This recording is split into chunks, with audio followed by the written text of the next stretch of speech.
In the National Museum in Delhi, there is a relic of the Buddha. And many people come there and they do things that they're not supposed to do in museums, which is that they start praying and chanting in front of this relic. I think that's fantastic because it is very good to confuse a museum with a relic, and it is very good to confuse a temple with visitors who don't know what they're supposed to do. So I am always of the opinion that temples and museums should be opportunities for the creation of more confusion. Certain way of structuring the public space that is driven by, for example, the capital, driven by this idea of preserving the materiality, the interest of the material.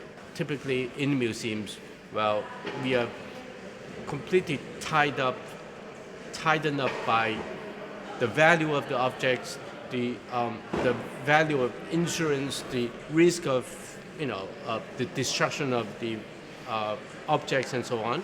All this actually has nothing to do with the image, the stories, the narrative that the artworks are telling you. At the end, I think a museum is a place where help us to reinvent the meaning of life itself, which is not simply a place where you conserve the relics, but it's a place to make the relics alive again.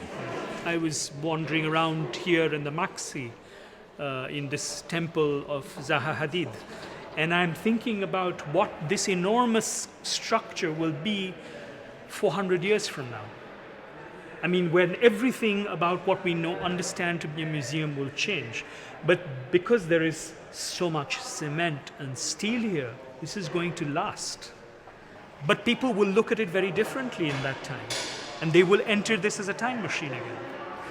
So, that confusion of time and space, which temples and museums both produce because they want to be remembered, they want to be thought about. They want the actual work to happen in your mind when you go out of the museum or the temple. That can happen even when the temple or the museum is a ruin.